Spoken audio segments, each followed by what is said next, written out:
이제 벌써 15장입니다. 15장의 말씀, 14장까지 우리가 믿음을 강하게 해야 된다라고 믿음을 강조하고 어떻게 그 믿음이 강해져야 되는지를 나눴다 그러면, 이제 15장으로 넘어오면서는 우리가 믿음에 강한 사람의 입장으로서 이야기를 하는 거예요.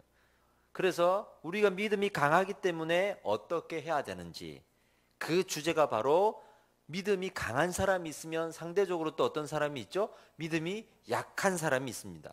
그래서 이렇게 로마서 1장부터 14장까지 달려오면서 우리는 믿음이 되게 강하여지고 믿음이 반석 위에 세워지는 놀라운 은혜가 있었던 반면에, 아직도 믿음이 연약하고 지금 이제 예수를 믿고 이제 초신자로 들어오는 사람들 보면, 또는 교회 밖에 있는 사람들 역시도 믿음이 연약한 사람들에 해당되는 거거든요. 그러면 우리가 그 믿음에 연약한 사람들이 앞서가서 믿음이 강하여진 사람들로서 어떻게 돼야 되는가, 이제 이것을 가지고 실천적인 내용으로 구체적인 나눔을 하게 됩니다. 1절을 보겠습니다. 믿음이 강한 우리는 마땅히 믿음이 약한 자의 약점을 담당하고 자기를 기쁘게 하지 아니할 것이라. 아멘. 너무 당연한 말인 것 같아요. 믿음이 강하기 때문에 약한 자를 품어야 되는데, 약한 자의 무엇을 품어야 됩니까? 약한 자의 약점을 담당하고 그랬습니다. 믿음이 강한 자에게 이제 권면을 하는데 그 약점을 담당하라고 합니다. 근데 첫 번째로 생각해 봐야 될 것은, 강하다 그랬잖아요. 믿음이 강하다. 강하다는 게 무슨 뜻일까요? 강하다는 것은 약한 것을 품는다는 거예요. 약한 것을 품는다는 거예요. 그러니 강하다 그러면 우리가 이 세상적인 개념으로 생각하면 진짜 막 본투글러브 끼고 막 강인한 거를 생각하잖아. 그리고 믿음 자체가 엄청 좋아가지고 이 사람이 막 아무리 유혹을 해도 넘어지지 않는 그런 군사 같은 사람들로만 생각하는데, 그것보다 더 중요한 개념이 있는 거죠. 그게 뭐냐면 약한 것을 품어주는 것이 강한 거예요. 그래서 자기 혼자 쓰러지지 않고 폭풍우를 감당하면서 나는 그래도 쓰러지지 않아, 그러면서 딱 버티고 있는 사람보다, 비록 바람이 불어도 흔들려 버리는 갈대와 같지만 내 옆에 누군가를 붙들고 죽어도 이 사람과 같이 죽어야지 하는 그 믿음이 하나님 볼 때는 더 귀하다라는 것이 성경의 원리예요. 이걸 우리가 놓치면 안 돼요. 어떤 영화에서 보면 산악인들이 산을 오르는데 거기에서 이제 위험한 상황에 처해가지고 주인공이 이렇게 딱 그 손을 잡고 어떻게든 살리려고 하는 장면들이 많이 나오잖아요.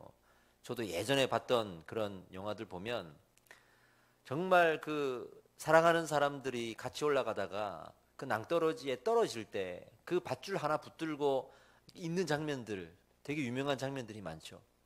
근데 거기에서 일반적으로는 그걸 끊고 자기라도 살아야 되는데, 영화를 보면 꼭 주인공이 끝까지 그걸 막 붙들려고 하다가 살리기도 하고 뭐 같이 죽기도 하고 뭐 그런 일이 벌어지잖아요.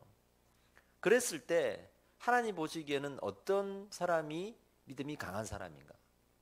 그걸 끊어버리고 나는 이 산을 내려가리라. 왜? 하나님의 명령이니까. 하나님은 이 산을 정복하라고 했어. 그리고 나는 이 산지를 달라고 했어. 그랬으니 이 산지에 올라가는 것이 나는 제일 중요한 목표인 거예요. 그게 사명인 거예요.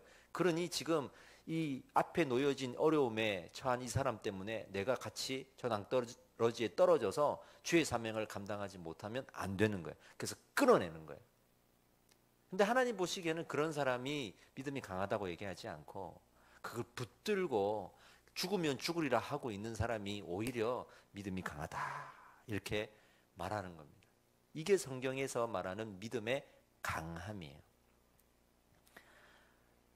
근데 나는 약한 자의 약점을 담당하기 싫습니다 하는 사람들 있잖아요. 그런 마음 들 때가 참 많아요. 왜냐하면 잠깐의 또는 약간의 약함이면 내가 품어줄 수 있겠는데 정말 사람 힘들게 하는 사람들 많아. 지긋지긋해요. 아주 그냥 정말 넓은 사랑으로 품어주다가도 나는 예수님이 아니야 이러면서 못 품어줄 때가 저도 많아요. 그래서 약한 점을 이렇게 품어준다는 건 쉬운 건 아니에요. 근데 그것은 결국에는 자기를 기쁘게 하려는 신앙이 있다는 거예요. 하나님을 기쁘게 하는 신앙은 뭐냐면 자기보다 하나님께 그 기쁨을 드리는 거예요. 그래서 내 기쁨은 오직 하나님이 기뻐하시는 게 기쁨이에요. 그렇다 그러면 오직 그 밧줄을 붙들고 있으면서 내 기쁨을 위해서 내가 사명 감당한다라는 그 성취감을 맛보기 위해서 그걸 끊어버리는 게 아니라 끝까지라도 붙들고 있는, 그리고 이 붙들고 있는 고난에 대해서 하나님이 기뻐하신다는 것을 묵상할 수 있는 그런 마음을 이 믿음이 강한 자들이 가져야 한다, 이겁니다. 2절 말씀을 보겠습니다. 우리 각 사람이 이웃을 기쁘게 하되 선을 이루고 덕을 세우도록 할지니라. 여기서 이웃이라는 말이 나왔잖아요. 그러니까 여기서 말하는 믿음이 연약한 사람들의 대상은 누구냐면 교회 안에 있는 믿음에 연약한 사람들만 말하는 것이 아니라 교회 밖에 있는 사람들, 불신자들 역시도 믿음에 연약한 자에 포함되는 거예요. 안팎에 다 있는 거예요. 그래서 우리가 이웃을 기쁘게 하되 그랬잖아요.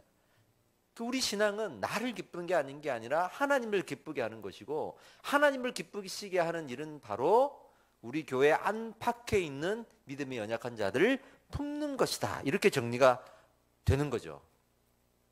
그 약점을 담당하는 곳이 하나님이 제일 기뻐하는 믿음이 강한 자들에게 요청하시는 가장 본질적인 사명이다. 불신자가 처음에 교회 올 때 왜 나옵니까? 우리 교회 이제 처음 교회에 나와서 신앙생활하는 분들이 있잖아요. 예수 믿어서 나오는 경우도 물론 있겠지만 대부분은 그렇지 않아. 왜 나오죠? 가족 따라 나오고 끌려 나오고 예의상 나오고 그러다가 신앙생활 시작하는 거예요. 근데 그보다 더 중요한 이유가 있더라고. 그렇게 끌려 나오는 경우가 아니고 자발적으로 나온다고 생각해 봅시다. 그 사람은 무엇 때문에 나온 것일까요? 저는 이제 통계가 나왔어요. 제일 1번이 뭐냐 그러면 위로받으려고 나왔어요. 외로워서 나왔어요. 그래서 그 사람들한테는 사랑이 필요해요. 자기를 좀 사랑해 줄 수 있고 관심 가져줄 수 있는 데를 가요. 근데 자신의 약점을 품어주는 사람과 그런 공동체를 만나고 싶은 거죠. 오히려 세상에서는 나는 약점이 많은 사람이라 이리 치고 저리 치다가 지치니까 교회 가면 좀 사랑을 받고 회복을 받고 이 약점을 약점이라고 비난하지 않고 그 약점도 잘한다 잘한다 해주면서 칭찬받기를 원하는 그런 마음으로 교회 온다고요. 근데 이제 교회 와보니 세상과 똑같아, 그러니까 또 이제 나가는 거죠. 근데 그런 기대감을 가지고 그들이 먼저 교회를 오는 것이 맞더라. 근데 이단들이 이걸 더 잘 알아요. 그래서 하나님의 사랑을 제일 전면에 강조하면서 실제로 그 사랑하는 것에 목숨을 걸라 그럽니다. 그것을 이제 실적으로 세우고 공로로 세우는 것이 문제지만 어쨌든 그 사랑을 전면에 내세웁니다. 사람들이 뭘 원하는지 아니까. 근데 교회가 그것을 놓치고 뭘 했냐 그러면 교회는 예수 천당 불신 지옥 피켓을 들고 그걸 전면에 내세웠죠. 그리고 사랑보다 순종이 낫다 그래가지고 당장에 순종하라 말 잘 들어라 거기에 모든 에너지를 쏟는 바람에 우리가 최전방 노선에 사랑을 내세우지 못하고 교리, 예수전당 불신지옥을 내세우고 그리고 순종하라 이걸 내세웠단 말이죠. 그러니 이단들이 잘 되는 거예요. 그래서 이단들이 부흥을 했던 거예요. 다른 이유가 아니었어요. 근데 하나님 말씀 보면 사실은 사랑이 맞아요. 사랑을 최전방에 내세우는 것이 그래도 맞아요. 순종하라고 하는 것은 무엇에 대한 순종이겠습니까? 예배하는 거, 사랑하는 거, 그거 갖고 순종하라고 한 거예요. 말 잘 듣고 하는 것도 중요한데 그거는 착한 사람들 하는 건 그건 교회의 명령이 아니라 그건 사회의 명령이에요. 그거는 사회의 명령이기 때문에 우리는 그리스도인이든 아니든 다 착하게 살아야 돼. 그거는 교회가 없어도 세상이 그렇게 말해줘요. 착하게 살라, 도덕적으로 살라, 법을 지키고 살라, 좀 선생님 말 좀 잘 들어라, 직장 상사에게 좀 순종해라, 어른들한테 공경해라, 부모를 잘 섬겨라. 이거는 교회가 없어도 사회가 해주는 이야기들입니다. 근데 교회가 해야 될 말이 있거든. 사회가 하지 못하는 교회가 해야 되는 말이 있거든. 그게 뭐예요? 그게 하나님의 사랑이에요. 사랑의 주인은 하나님이시고 그리고 우리는 원수를 사랑하고 친구를 사랑하고 그래야 되는 거잖아요. 세 계명에서 예수님께서 뭐라 그러셨습니까? 하나님을 사랑하고 이웃을 사랑하라 그랬습니다. 어떻게 사랑하라 그랬습니까? 친구를 위하여 목숨을 바치고 원수를 위하여 사랑하라 그랬습니다. 그 사랑을 명령으로 주시면서 순종하라 그랬죠. 그게 순종인 거죠. 그런데 우리는 세상이 말하는 것에 너무 집중했어요. 세상이 말하는 것에 집중하고 세상이 말하는 것을 대신 말해주면 우리가 인기를 끌 줄 알았어요. 근데 이제 세상도 아는 거죠. 그건 니네가 없어도 돼. 그걸 아는 거죠. 그런데 이단들은 끝까지 하나님의 사랑을 내밀었어요. 그래가지고 이 전략이 먹힌 거예요. 이게. 정말로요 가면 뜨겁게 사랑합니다. 인간적인 사랑이 솔직히 말해서 건강하지 않는 교리를 가진 그런 이단 단체나 교회들 보면 더 사랑이 많아요. 그래서 참 이게 배가 아파 어떨 때는. 우리는 그렇게 못하는데 그들은 해낸다 이 말이지. 그 사랑을 하기 위해서 때로는 경쟁도 시키고 때로는 실적을 막 내세우고 때로는 또 비교하고 그걸 두려운 영을 써가지고 무섭게 만들고 해가지고 어떻게든 사랑을 안 하면 안 되도록 만드는 것이 문제이긴 하지만 어쨌든 겉에서 볼 때는 바깥에 있는 사람들이 볼 때는 그들이 사랑을 하고 있는 것처럼 보이는 건 사실이라 이거예요. 참 힘들어 이거. 어떤 기사를 봤는데 이 과일 주스를 판매를 해요, 이 사람이. 근데 거기다가 막 당을 넣고 달게 만들고 화학 조미료 막 넣고 막 그래가지고 몸에 안 좋은데 맛있게 만들라고 팔면 단가도 많이 남고 잘할 수 있어. 근데 자기는 그렇지 않으려고 진짜 손해를 좀 감수하고 건강하게 만들 거라고 막 설탕도 안 넣고 막 과일 그 비싼 거 사가지고 오리지널로 갈아가지고 이렇게 팔아보려고 하는데 그 너무 맛있잖아요. 근데 사람들은 저걸 먹더라고. 저거를 먹어. 당장에 싸고 맛있고 달고 자극적이니까. 근데 이 사람은 정직하게 막 만들려고 했는데 안 돼. 그리고 여기는 조금만 해가지고 탁탁 타가지고 하면 되니까 10분에 몇 잔씩 딱 나오는데 이 사람은 계속 갈아야 되는. 마진이 안 맞고 속도가 안 나고 많은 사람들을 섬길 수가 없어. 장사가 안 되는 거죠. 이런 현상들이 이제 교회 안에 드러난 거예요. 그러면서 점점 회의를 하게 됐죠. 하나님의 사랑, 그것을 우리가 놓치고 있는 것 같은 그런 마음들이 또 우리에게 드는 거죠. 3절을 봅시다. 그리스도께서도 자기를 기쁘게 하지 아니하셨나니 기록된 바 주를 비방하는 자들의 비방이 내게 미쳤나이다 함과 같으니라. 이러면서 이제 예수 그리스도의 이야기를 해요. 예수님을 보십시오. 우리 예수님도 스스로를 기쁘게 하기보다 우리를 기쁘게 하기 위해서 살았어요. 예수님조차도 하나님 당신이 우리의 기쁨을 위해서 살았다는 거예요. 십자가는요 하나님에게 어떤 유익이 있겠습니까? 어떤 신학자는 십자가야말로 하나님께는 아무런 유익이 없다고 그랬습니다. 우리가 착각할 수 있는데 우리를 구원함으로써 우리의 죄를 다 사함으로써 하나님이 얻는 기쁨이 있을 거라는 생각을 하게 되는데 과연 그 기쁨은 어떠한 기쁨이냐? 그건 우리가 추론하는 기쁨 아닐까요? 물론 하나님이 기쁘셨겠죠. 인간을 사랑하셨으니까 구원하기를 원하셨으니까. 그러나 그 십자가의 고난을 진정으로 안다면 그 기쁨을 우리가 먼저 꺼내어서 그래도 하나님도 기쁘셨잖아요 할 수 있을까요? 그렇게 할 수 있을까요? 이사야 53장 5절에 보면 그가 찔림은 우리의 허물 때문이요 그가 상함은 우리의 죄악 때문이라. 그가 징계를 받음으로 우리는 평화를 누리고 그가 채찍에 맞음으로 우리는 나음을 받았도다. 이 유명한 구절이 나오는데 하나님은 그 십자가 때문에 무슨 유익이 있었습니까? 그는 찔리고 상하고 징계를 받고 채찍을 맞았어요. 그럼으로써 우리는 어떤 유익이 있었습니까? 우리는 평화를 누리고 나음을 얻었어요. 이 상황 앞에 그래도 우리가 평화를 누리고 나음을 받았으니 하나님도 기쁘지 않으십니까? 라고 말할 수 있겠어요? 이건 어떤 상황이냐면 부모가 단 하루도 쉬지 않고 시장통에 나가가지고 물건을 팔면서 평생을 일하고 허리가 휘어져 가지고 제대로 일어나지도 못하고 몸이 여기저기 다 망가진 어머니.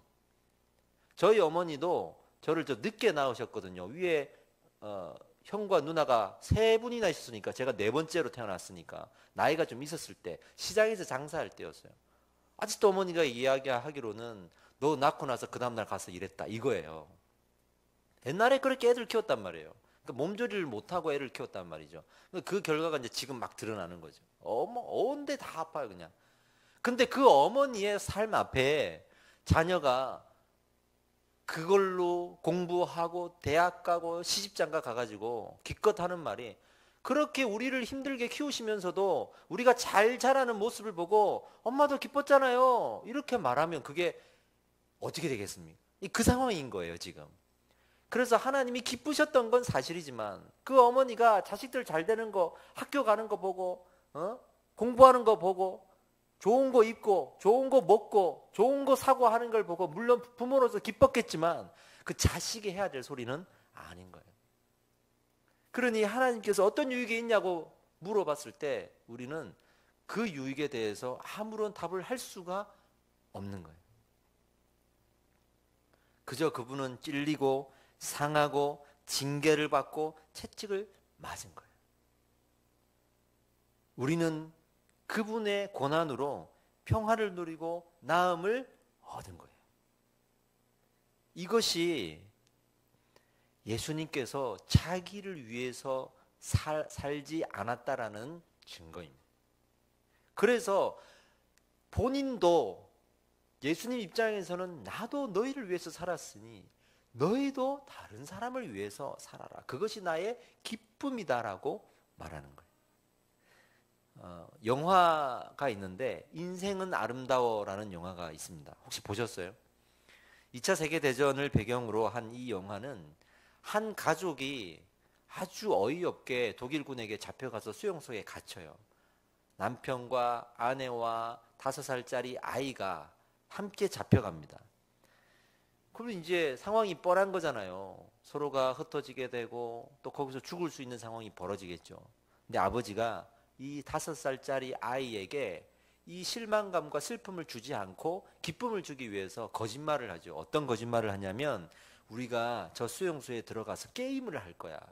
저기에서 우리가 어려움을 이겨낼 때마다 점수를 따게 되는데 그게 1000점이 모이면 선물로 탱크를 준대. 이렇게 이야기한 거예요.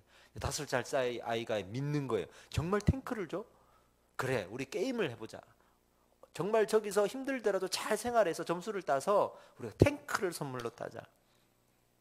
그렇게 아이를 안심시키고 하루하루 어려움을 극복해 가면서 살아갑니다.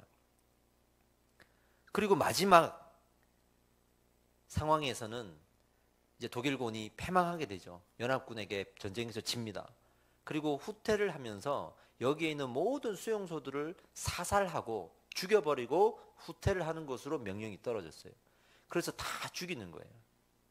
이때 아버지가 아들을 살리기 위해서 나무로 만든 괴짝이 뒤집어져 있는데 그 안에 아들을 숨깁니다. 그리고 자기 아내를 찾으러 막 다니다가 독일군에게 발각이 돼서 이제 붙잡혀가는 거예요. 그리고 붙잡혀가는 순간에 이제는 죽었다는 걸 알겠죠. 이게 자신의 마지막이라는 걸 알겠죠. 네, 끌려가는데 아이가 숨어있는 그 괴짝을 지나가는 거예요. 근데 그 괴짝에 있는 그 나무 틈 사이로 아이는 아버지를 보고 있고 거기에 아이가 있다는 건 아버지만 아는 거죠. 두 사람이 이렇게 마주보고 지나갈 때 아버지가 그 마지막 장에서 유명한 이제 장면이 연출되는 거예요. 아주 우스꽝스러운 걸음걸이로 지나가는 거예요. 왜냐하면 아이를 숨길 때 이런 말을 했거든요. 이제 하루만 견디면 돼. 그러면 이제 탱크가 우리에게 선물로 주어질 거야. 그러면서 숨어 있으라고 절대 나오지 말라고 했거든요. 그런 아이에게 끝까지 소망을 품게 하기 위해서 죽으러 가는 길에 아주 코믹한 걸음걸이를 걸으면서 군인에게 끌려갑니다. 그리고 골목길로 사라지고 총소리가 들리고 아버지는 사살을 당하죠. 마지막에 어머니와 이 아이가 살아남는데 아이가 그 다음날 아침이 돼가지고 이상한 소리가 들려서 그 짝에서 딱 나와요. 그랬더니 정말 탱크가 자기 앞에 오고 있는 거예요. 그 탱크는 연합군의 탱크였어요. 그 영화를 생각하게 됩니다. 그 아버지처럼 우리를 기쁘게 하시기 위해서 예수 그리스도께서 십자가를 지셨거든요.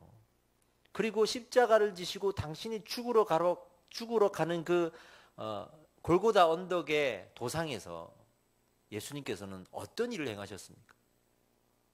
어떤 일을 행하셨습니까?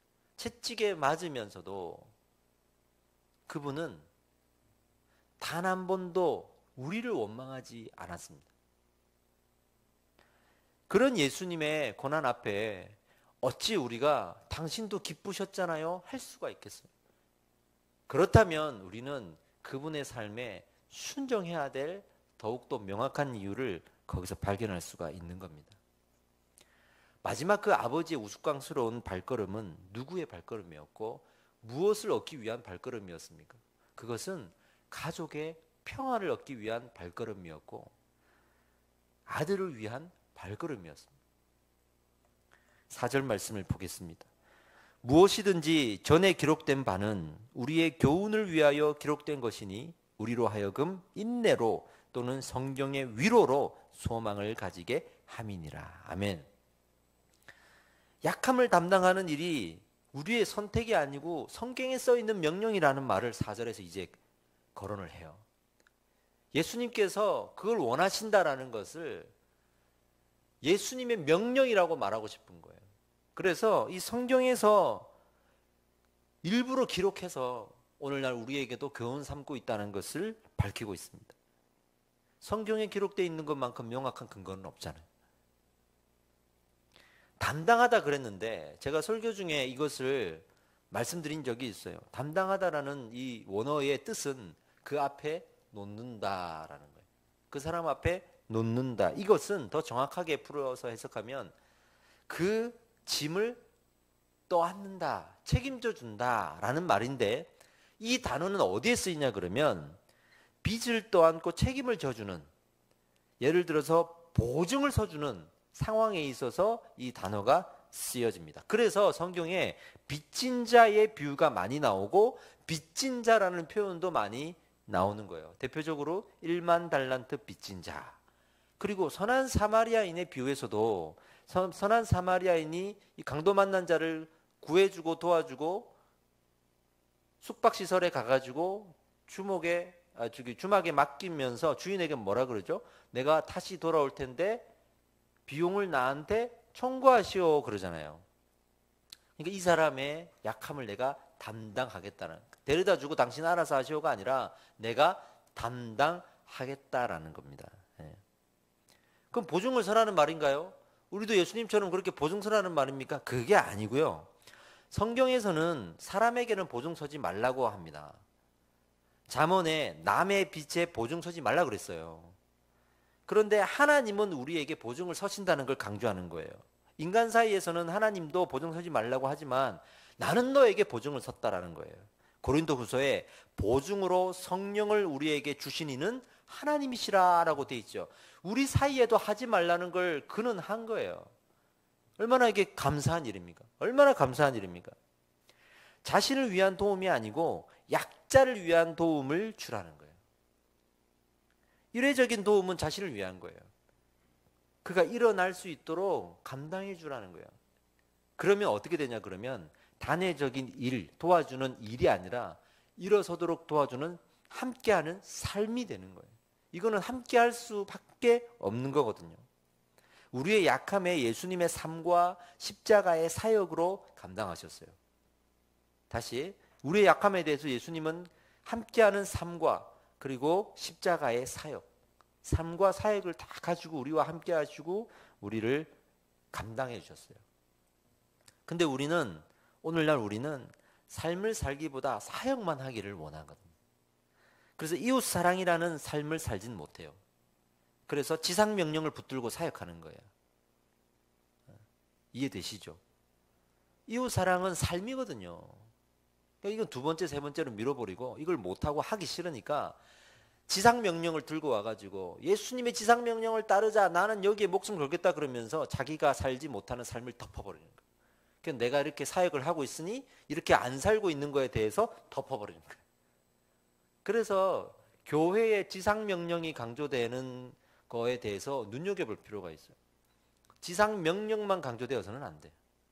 이웃사랑이라는 것이 강조되어야 되고, 이웃사랑은 삶이고 삶의 명령이고 삶의 사명이고, 지상명령은 사역의 삶, 사역의 비전이에요.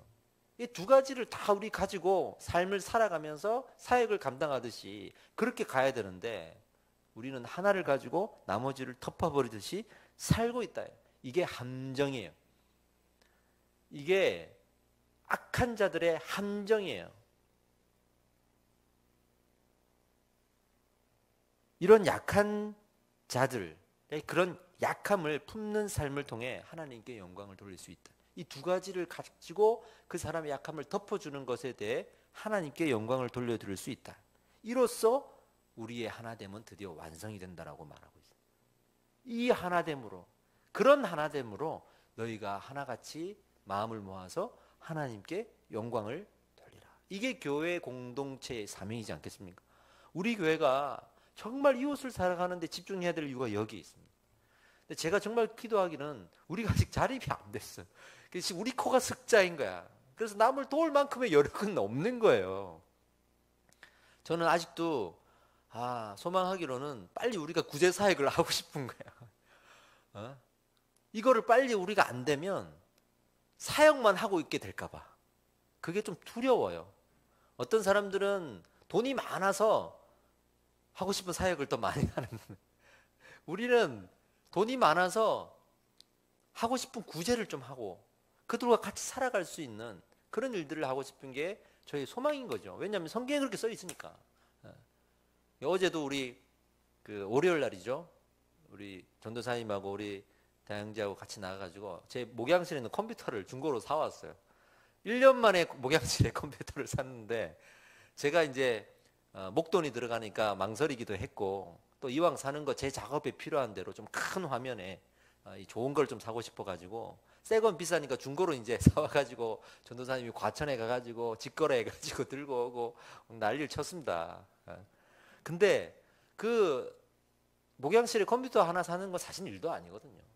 그거는 너무나 당연한 거고, 저는 그 부분에 대해서 당당하게 사달라고 말을 하고 싶어요. 돈이 없어도 필요한 거고, 목사가 여기서 유일하게 출근하는 사람인데 출근하는 사람 컴퓨터 하나 사줘야 되는 거 아니에요.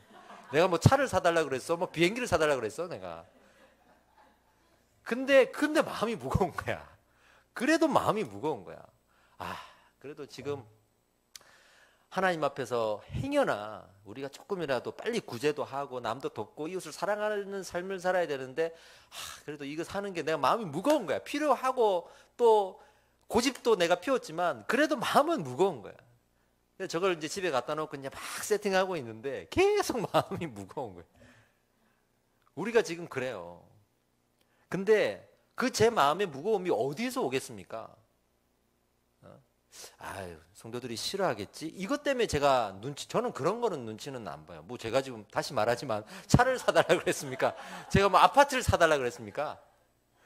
근데 제 마음이 무거운 거는 하나님 앞에서 우리가 교회로서 이웃을 사랑하는 데 집중하지 못하고 있다는 거에 대한 부담이겠죠. 거기에 대한 부담이겠죠. 그래서 기도했습니다. 하나님, 우리 교회에 은혜를 주셔서 우리가 정말 베풀 수 있는 교회가 되게 해 주십시오. 물론 지금도 사회적 11조 안답시고 조금 떼가지고 우리 물된 동산에 좀 기부도 하고 하지만, 하나님 정말로 온전하게 우리가 도울 수 있는 교회가 될 수 있도록, 그 돕는 것이 일회적인 그냥 기부하고 끝내는 그건 사역이잖아요. 그런 거 말고 같이 살아갈 수 있는 무언가를 시작할 수 있도록, 우리 작은 도서관도 그런 의미로서 좀 하려고 하는 마음이 있고, 우리 마포에서 지금 하나 벌이고 있는 일들도 그 마포 지역에 있는 그 소외된 청소년들이 와가지고 음악을 배울 수 있도록 하려고 하는 그런 귀한 의미들이 있거든요. 그러니까 없는 중에도 그런 일들을 하려고 막 애를 쓰고는 있어요. 근데 그 마음에 그 부담이 없으면 안 되거든요. 그것이 이웃사랑이라는 삶을 마음의 부담으로 또 안고 있는 사람의 마음 아니겠어요? 적어도 그런 마음이에요. 우리 성도들이 그런 마음을 가지고 있었으면 좋겠다 이거예요. 계속 저는 사역팀에 있었기 때문에 사역에 최적화되어 있는 삶을 살아왔어요. 기회가 또 없었죠. 뭐 같이 동행하고 살아가고 기회가 없었어. 그럴 시간이 없어. 근데 이제 말씀을 보면 볼수록 같이 이렇게 할 수 있는 일들이 무엇일까 고민을 많이 했는데, 결국에는 교회들도 또 이 시대에 있는 뭐 예배 강조하고 뭐 하는 사역 단체들도 꾸준하게 누군가를 돕고 일어설 수 있도록 기다려주지 못해요. 그렇게 안 해. 왜냐하면 재미가 없어요. 그리고 우리한테 도움이 안 돼. 결국에는 그런 걸 따지게 되더라고. 그래서 몇 번 도와주다가 우리 여력이 안 된다고 안 도와주고 이제 이렇게 되는 거예요, 이게. 근데 이웃 사랑이라는 건 그런 대가를 지불하면서 도와야 되는 거예요. 저기 영등포에 가면 노숙인들을 돕는 교회가 있죠. 광야교회라고. 저희 교회와 같은 교단에 소속되어 있는 광야교회라고 있습니다. 그 광야교회의 교회 목회 방침 이제 표어가 있어요. 이거는 절대 변하지 않는 한 해 동안의 표어가 아니라 평생의 표어예요. 그게 뭐냐면 주다가 망하자 이거든요. 그러니까 그런 걸 보면 정말로 이분은요 교회 가면 운동하고 있어요. 바벨 들어올 목양실에 이 운동 시설이 돼 있어요. 목사님 뭐 하십니까? 그러면 언제 내가 테러를 당할 줄 모르고 노숙자들과 언제 몸싸움 할 줄 모르니까 전도하다가도 몸싸움 하니까 여기는 내가 운동을 해야 한다. 운동을 해야 한다. 거기에는 뭐 여자 부목사님이 한 분 계신데 엄청난 이분이 그 대학원을 수석으로 졸업하신 분이에요. 근데 가가지고 그거 뭐 대단하십니다. 카리스마가. 성격이 여기서 많이 거칠어졌습니다 하시는 말씀이, 그렇게 안 하면 여기서 못 산다고. 거기는 전도대원들이 한 4분이 이렇게 따라가거든요, 이 교역자를. 그 전도대원들이 집사님들인데요, 정가를 다 합하면은 뭐 한 50펌, 뭐 60펌 이렇게 됩니다. 근데 그분들이 가서 이제 같이 전도하는 거죠. 근데 그런 걸 보면 어떨 때는 그런 사람들이니까 할 수 있는 일이라고 생각을 해요. 교회가 장애인 한 명 와도 감당 못 해요. 요즘 교회는 감당 못 합니다. 저는 그걸 인정을 해요. 감당 못 하는 걸 이해해요. 해보려고 하는데 잘 안 돼, 이게. 다 나같지 않거든, 마음이. 그래서 그분들이 모을 수 있는 많은 장치들이 필요하다고는 인정해. 근데 지금 여기서 말하는 함께 하자고 하는 것은 뭐냐 그러면, 우리가 이렇게 구제 생각하고 함께 하자 생각하면 항상 극단적인 것만 생각하는 거예요. 그게 아니라는 거예요. 그게 아니라는 거고, 믿음이 연약한 자들을 믿음을 세워주기 위해서 우리가 에너지를 쏟는 것. 사회적인 약자도 있지만 신앙적인 약자도 있잖아요. 모든 이 약자들을 우리가 어떻게 하면 끌어안을까 고민을 해야겠고, 그중에 우리가 한계를 벗어나는 일도 있어요. 그런 걸 인정해야지. 하지만 우리가 어떻게든 끌어안으려고 하는 그 범위를 확장시켜 나가면서 에너지를 집중하고 있는지는 다른 문제거든. 그런 일들을 이 교회 안에서 저는 빨리 시작할 수 있었으면 좋겠다. 할렐루야. 지금 우리 교회 약자는 누굴까요? 우리 교회 이 믿음의 약자들은 누굴까요? 여러분들입니다. 그래서 지금은 여러분들을 교회가 품는 거에 온 전심 전력을 다하고 있는데, 소망하기로는 여러분들이 믿음의 강한 자가 되어서 믿음의 약한 자를 품어줄 수 있기를 소망합니다. 축복합니다. 네. 근데 하나 생각해 보세요. 만약에 믿음이 강한 자들만 있다면 어떻게 될까? 믿음이 강한 자들만 있다면, 여기에 이제 성도들이 만약에 이제 우리 한 30-40명 모인다 했을 때, 뭐 새로운 사람이 들어오면 믿음이 연약한 자들이 들어오겠죠? 전도되어 가지고. 근데 이제 그런 일이 없는 거야, 이제. 우리끼리만 이제 평생 살아간다고 생각해 봅시다. 나름대로 양육도 받고 친해지고 뭐 이렇게 해가지고 다 믿음의 강자가 되었어. 그러면 어떻게 될까요? 믿음의 강자가 되었어. 그러면 어떻게 될까? 절대 행복하지 못합니다. 절대 행복하지 못해요. 강자들이 모이면 싸우게 돼 있어. 이 왜냐하면 말했잖아요. 믿음의 강자는 무슨 의미라고요? 약자를 품어주는 게 강자인데 약자가 없는 거야. 품어줄 약자가 없는 거야. 또 그렇게 약자를 안 받죠. 그리고 약자를 안 만들어내고 자기들끼리만 있는 거지. 그러면서 또 태풍에 몰아쳐도 나는 흔들리지 않으리라 그러면서 서 있는 사람들만 여기 있다고 생각해 보세요. 행복할까요? 절대 그렇지 않습니다. 왜냐하면 사랑은 하나님께로부터 오는데, 그 사랑이 그 믿음의 강한 자들, 이 약한 자를 품으면서 오는 어미의 그 사랑, 아비의 사랑이 엄청나게 많거든요. 근데 그 사랑을 뽑아낼 수 있는 데가 없는 거예요. 그 전부 다 어떻게 되겠어요? 다 사역만 하려고 그러잖아요. 다 사역만 하려고 그래요. 정말 전문적인 기능을 가진 사역팀일수록 안에 들어가 보세요. 다 믿음의 강자들만 모여 있어. 한 믿음 하는 사람들 모여 있고 한 가닥 하는 사람 모여 있어요. 근데 그 사람들끼리 오랫동안 모여 있잖아요. 정말 사랑할 수 없는 사람이 됩니다. 정말 강해. 성질도 아주 강하고 더럽고 아주 일도 잘하고 판단도 잘하고 심판도 잘하고 저주도 잘하고 자기 주변에 아마추어들이 있을 수가 없어. 프로페셔널 그냥. 근데 사랑할 수 없는 사람이 돼. 제가 그걸 느꼈다니까요. 일은 잘하고 사명 감당 잘하고 군사고 대단한 열정이 있어요. 일도 잘해. 근데 사랑을 할 수가 없어. 그런 사람이 되어가는 거예요. 그거는 특별한 기관이니까 가능한 거예요. 그거 하라고 그런 사람 모아두는 거 아니에요. 근데 교회는 아니잖아요. 교회는 약자가 있어야 품어줄 수 있어요. 그래서 늘 교회 안에는 또 약자가 있어야 돼. 강자를 위한 약자가 아니라 그 약자로 인해서 약자가 강자가 되고, 그죠? 그렇게 믿음이 샘솟는 우물처럼 그 약자들이 또 감당해 주는 거예요. 그런 일들이 교회 안에 있어야 된다. 모두가 믿음이 강하기를 원하기보다 약자를 품어주고 약자가 있으니 우리도 은혜가 있다라는 생각을 가지고 저 사람이 있으니 내가 품어줄 사람이 있구나 생각도 하면서 이렇게 다가가야 되는 거예요. 그래서 우리는 오직 믿음으로 구원을 받는다는 고백을 거기서 터뜨려지는 거죠. 거기서 다 강자가 돼가지고 강자만 딱 모여가지고 하나님 자 모였습니다. 그러면 그 사람들 데리고 가고 하늘나라로. 또 어디 가고 우리 한 20명 모여가지고 우리만 강자입니다. 우리 약자 없습니다. 그거 마치 게임할 때 둥글게 하다가 3명 그러면 3명 확 모이고 그거잖아요. 그러면 약자들은 사회에 품어줄 사람이 없게 되고 강자들만 모여가지고 하나님 구원시키고 또 구원시키고 그런다고 생각해 보세요. 이 무슨 사랑이냐고 이게. 하나님도 사역하고 있는 거지. 그러니 삶은요 우리 주변에 있는 약자들과 같이 살아가는 거예요. 할렐루야죠. 네. 십자가는 우리의 연약함을 품어서 하늘의 영광이 되는 도구였습니다. 그래서 7절 말씀에 그러므로 그리스도께서 우리를 받아 하나님께 영광을 돌리신 것 같이 너희도 서로 받으라. 하나님이 그렇게 영광을 돌리신 것 같이 우리도 그렇게 약자들을 받으라 라고 로마서 15장에 와서 이 약자를 품으라는 이야기를 드디어 하는 거예요. 일로서 영광을 돌리는 것이 쉽다고 생각할 수 있어요. 제가 해보니까 그래. 사역으로서 하나님께 영광을 돌리는 건 이건 쉬워. 할 수 있어요.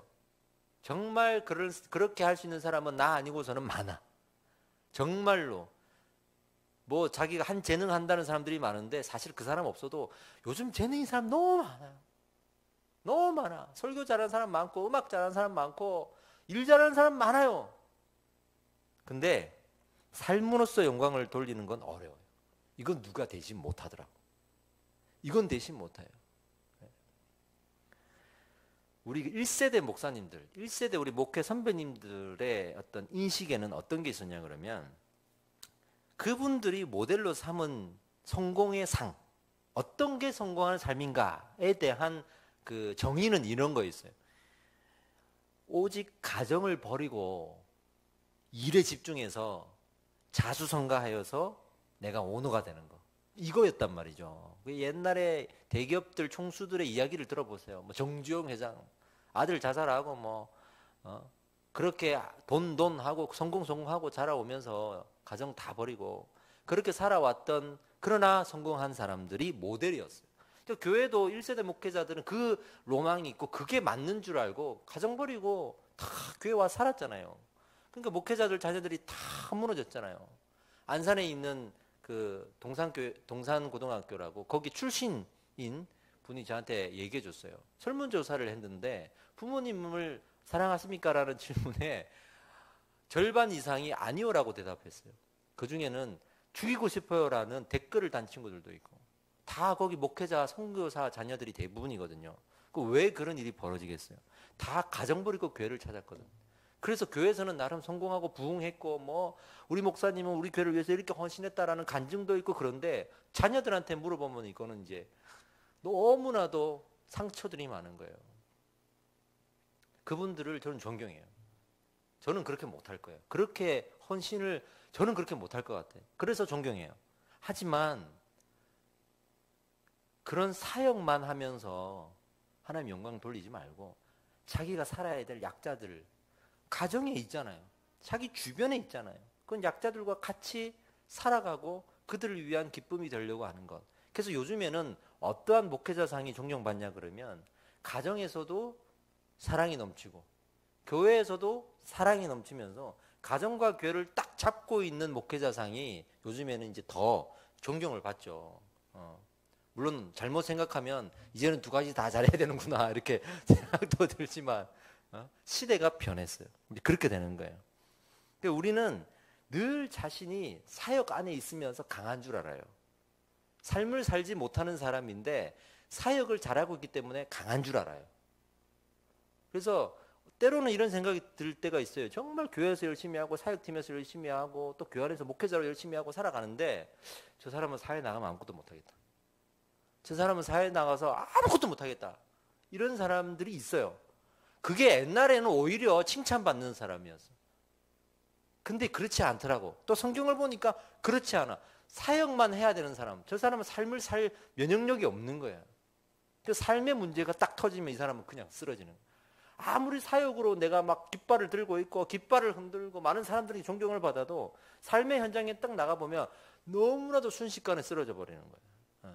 그럴 때는 막 사역도 딱 가로막고 막 이 사람을 보호해줘야 돼. 제가 그런 사람이라고 생각해 보세요. 제가 교회에서는 막 불같이 외치고 여러분들 앞에 말씀을 외치고 막 우리 목사님 최고다 그랬는데 밖에 나가가지고 혼자 있으면 아무것도 못하고 사람 만나는 거 뭐 제가 두려워하고 무서워하고 밖에 나가고는 아이고 당신 때문에 내가 교회 안 다닌다 이런 소리나 듣고 산다고 생각해 보세요. 여러분들 존경할 수 있겠어요? 아니잖아요. 대답하세요. 아니잖아요. 그러니 말씀을 이제는 보면 답이 나오는 거예요. 이 삶을 들고 그리고 사역을 가지고 가야 되는 거죠. 갈라디아서 6장 1절에서 2절 형제들아 사람이 만일 무슨 범죄한 일이 드러나거든 신령한 너희는 온유한 심령으로 그러한 자를 바로잡고 너 자신을 살펴보아 너도 시험을 받을까 두려워하라. 너희가 짐을 서로 지라. 그리하여 그리스도의 법을 성취하라. 그러면서 삶을 살아가면서 우리가 해야 될 것은 서로가 짐을 지는 거예요. 그러니까 담당하다는 말은 서로가 짐을 진다라는 뜻이잖아요. 어떤 사람이 문제가 생겼어요. 문제가 드러났어.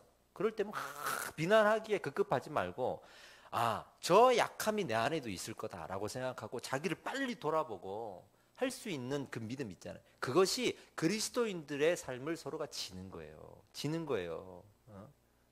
다리가 있으면 기둥이 있죠. 그 받침 기둥이 하나가 무너졌다고 생각해 보세요. 다른 기둥들이 너 때문에 우리 다리가 무너져갖고 욕 듣는 거 아니야. 나는 잘 버티고 있었는데 그런 게 아니라 나도 저렇게 무너질 수 있구나라고 생각하고 딱 붙드는 거. 그래야 그 다리 전체가 살아갈 수 있는 거거든요. 그러니까 믿는 자들이 이만큼 있으면 그중에 한두 사람 문제가 생겼을 때 너 때문이야 하지 말고 지금 우리 하나하나가 얼마나 그 약점을 보완하고 있는지를 바로바로 살펴보는 것. 이런 것들이 필요하다고 지금 이 갈라디아서의 말씀으로 하고 있는 거예요. 저도 요즘에 목회자들이 막 무너지는 모습들 보면 저의 거울로 삼아야 된다는 생각이 먼저 들어요. 막 혈기를 내서 그거를 비판하는 것으로만 모든 에너지를 쏟아버리면 나를 놓친다. 나를 놓친다. 나름 그런 고민들을 가지고 우리가 살아야죠. 그래서 우리 교회도 이 건축할 때 다 투명으로 이렇게 유리를 해놓은 건 사실은 안에서 일하는 사람은 불편한 거예요. 좀 이렇게 보호받고 싶고 밀실이 되고 좀 이렇게 잠금장치 해가지고 내 안에 딱 갇혀 있어야 편하죠. 요즘 누가 이렇게 다 개방하고 싶어요. 밖에서 다 보는데 아직은 우리 교회 사람들이 왔다 갔다 하는 사람이 없지만 조금만 교회 규모가 있다고 생각해보고 사람들이 많이 평일날 왔다 갔다 해보세요. 안에 있으면 제가 밖에서 왔다 갔다 하면 나올 수밖에 없어.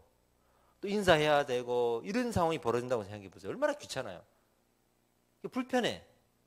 근데 왜 그랬겠어요? 많은 목회자들이 무너지는 걸 보면서 저 일이 나한테도 벌어질 수 있구나 생각하니까 내가 좀 불편하지만 이렇게 해야겠구나라는 거기서 자기의 어떤 살핌이 있었을 거 아니겠어요? 그러니까 저렇게 하는 거지.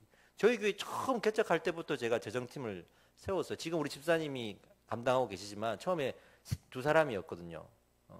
지금 또 나중에 한 사람을 더 세워야 돼 지금.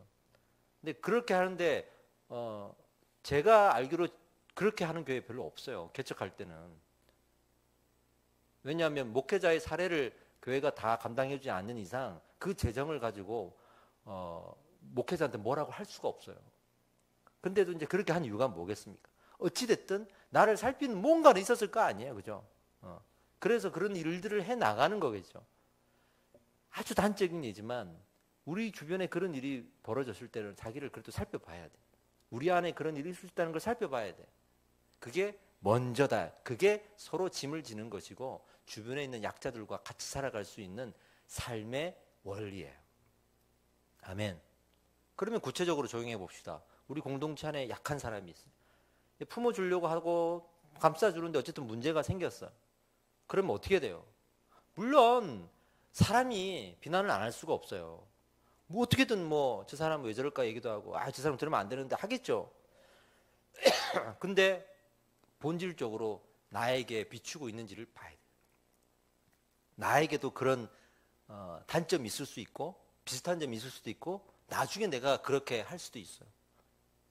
항상 사람들이 저렇게 하면 안 돼 하지만 그 사람도 나중에 그렇게 해요. 그럴 수 있거든요. 그러니까 어찌됐든 우리는 자기를 살펴봐야 돼. 할렐루야. 그렇게 해서 결국에는 약자의 약점이 뭔가 이렇게 질문으로 끝나는 거예요. 그 약자의 약점이 뭔가? 믿음이잖아요. 그렇죠? 강자의 강점은 뭐예요? 믿음이에요. 능력이 아니고 공로가 아니고 돈이 많은 것도 아니고 성공한 사람도 아니에요. 믿음이에요. 그 믿음이 약한 사람들을 우리가 품는 거예요. 우리는 믿음을 공로로 성취합니까? 아니죠. 믿음은 하나님 주신 선물이죠. 결국에는 하나님의 은혜 없이는 약자를 품을 수가 없어요. 하나님의 은혜가 있고 하나님을 품게 해주실 때 우리가 그 도구가 되어서 품는 거예요. 내 능력으로 내 의로 품을 수 있는 것도 아니에요. 그래서 오늘 이 본문의 분량의 결론은 그렇게 약자를 품어야 된다고 가서 강자가 결국에는 약자를 품는 사람이라는 것으로 해석되면서 마지막에서는 믿음이 연약한 사람들을 품기 위해서는 은혜가 필요한 것으로 끝나요. 그러니 다시 처음으로 돌아가서 우리가 약자를 품기 위해서는 어떻게 됩니까? 우리가 은혜가 있어야 돼. 우리가 은혜가 있어야 돼. 성령의 은혜가 있고 말씀의 은혜가 있어야 그래야 약자를 품어줄 수가 있는 겁니다. 할렐루야. 우리가 그 은혜와 함께 자라가길 원합니다. 우리 마음에 그 은혜가 풍성해지길 원합니다. 그래야 믿음이 연약한 자들에게 믿음을 할 수 있죠. 그죠? 목마른 자에게 물을 주려면 내가 물이 있어야 될 거 아니에요. 그래야 목마른 자에게 물을 주지. 물은 없는데 내가 총이 있고 칼이 있고 돈이 있다고 해서 그 사막 한가운데에서 무슨 도움이 되겠어요? 아니에요. 내가 몸이 튼튼하다고 해서 내가 똑똑하다고 해서 그 사막 한가운데에서 목마른 사람들을 함께 할 수 없어요. 도울 수 없어요. 그러니 믿음이 연약한 자들이니 믿음으로 도와줘야죠. 근데 그 믿음이 하나님의 은혜로부터 오니까 내가 은혜가 있어야죠. 그래서 교회는 그래서 은혜가 넘쳐야 되고 우리 각각 개인이 은혜 충만해야 되고 그래야 약한 자들을 품고 그 은혜를 나눠줄 수가 있는 거예요. 마지막으로 이제 우리 정리하고 마무리하겠습니다. 정말로 제가 본 집사님 중에 저기 이제 가난한 동네에서 사역을 할 텐데 사실은 이분은 뭐 배운 분도 아니고 돈이 많은 분도 아니고 거기에 다판자촌 마을이었기 때문에 가난한 사람들이 참 많이 살았어요. 집사님이 뭐 평소에 그렇게 내세울 만한 거 있는 분은 아니에요. 항상 그래도 아유 저 같은 게 뭐 교사를 합니까? 아유 뭐 저 같은 게 뭐 이런 걸 합니까? 이걸 입에 달고 사시는 분이거든요. 근데 기도하시는 분이에요. 정말 은혜가 넘치는 분이에요. 그분의 말과 행동에서 얼마나 하나님을 사랑하는지가 다 드러나는 그런 분이었어요. 근데 제가 이제 사역자로서 살아가면서 저도 힘들 때가 있잖아요. 그래서 힘들어. 그러니까 월요일 날 새벽 기도를 하고 집에 가야 되니까 주일 날 이렇게 잔다고요, 교회에서. 그래서 이제 자고 있으면 집사님 와갖고 가끔 커피도 한 잔 주시고, 아침에 일어나면 새벽 기도 끝나면 집으로 불러가지고 밥도 이렇게 좀 해주시고 그랬는데, 그 밥을 해주시면서 이제 제가 그랬죠. 아, 집사님이 저 좀 기도 많이 해주세요. 아, 요즘에 뭐 공부 때문에 힘들고 뭐 때문에 힘들고 제가 막 그렇게 얘기했거든요. 근데 집사님이 그러시더라고요. 제가 할 수 있는 게 아무것도 없지만 기도해드리겠다고, 힘내시라고. 제 안에 이 하나님 주시는 은혜 그거밖에 없는데, 그 은혜가 또 우리 전도사님도 저처럼 그렇게 은혜가 넘쳤으면 좋겠다, 그런 이야기를 해주시는데 다른 게 필요가 없더라고. 내가 목말라고 하고 있는 게 그 은혜이기 때문에 그냥 그분이 그 자리에서 부러워지더라고. 아, 이분 참 부럽다. 이렇게 가난하게 살고 남들 볼 때 내세울 만한 게 없다고 스스로도 얘기하지만, 근데 그분이 부럽더라고. 왜? 은혜가 넘쳐요. 늘 은혜가 넘쳐요. 담임 목사님이 늘 그분을 어떻게 비유했냐 그러면 바보다 이랬습니다. 바보 집사님 그랬어요. 늘 웃고 다니고, 늘 그냥 예수님 그냥 찬양하면 좋아가지고 막 춤추시고. 그러니까 우리가 살아갈 때 내가 은혜가 넘치면 그 은혜로 약한 자를 품을 수밖에 없도록 하나님이 하세요. 주변을 한번 돌아보세요. 내 주변에 있는 사람들이 나의 그 은혜가 있음에 끌려서 내 주변에 있으려고 하는지, 아니면 정말 이 메마른 가슴에 끌려가지고 같이 죽자고 달라드는지. 내 은혜, 내 안에 있는 넘치는 은혜, 아, 저 사람이랑 같이 있으면 하나님의 은혜 나도 경험할 수 있을 것 같고, 저 사람이 기도해 주면 나도 좀 더 응답을 잘 받을 수 있을 것 같고, 저 사람이 나한테 위로해 주면 하나님께서 나를 위로해 주는 것 같고, 그런 거 있잖아요. 그런 사람이 되어 가는 것, 이게 우리의 신앙적인 로망이어야 되는 거예요. 이런 사람이 되어야 되는 거예요. 아무리 일을 잘해도 그런 사람이 안 되면 절대로 약한 자를 품어줄 수가 없어요. 할렐루야. 네, 이제 우리 기도하겠습니다. 하나님께서 우리에게 은혜를 오늘 허락하시고 그 은혜를 나누기를 원하십니다. 진정한 사랑은요, 진정한 사랑은 하나님의 은혜를 흘려보내는 거예요. 하나님의 은혜를 흘려보내는 거예요. 그래서 우리가 십자가를 묵상해야 됩니다. 사랑은 십자가를 묵상하면서 나오는 진액 같은 그 흘러오면서 드디어 우리는 풍성함을 누릴 수가 있거든요. 사랑의 근원은 십자가에 있습니다. 다른 것에 있지 않습니다. 예수님의 능력과 은사와 그분의 신분과 그런 것에 우리가 은혜의 통로 근원으로 삼으면 안 되고, 그분의 십자가에 있습니다. 오늘 시간 기도할 때 하나님, 예수 그리스도의 십자가의 그 사랑이 내 마음에 진액으로 흘러와서 조금만 사랑을 부어줘도 그 진액이 너무 깊고 너무 진해서 많은 사람들에게 전해질 수 있기를 원합니다. 사랑이 많지 않아도 됩니다. 그 작은 사랑조차 진짜면 되는 겁니다. 할렐루야.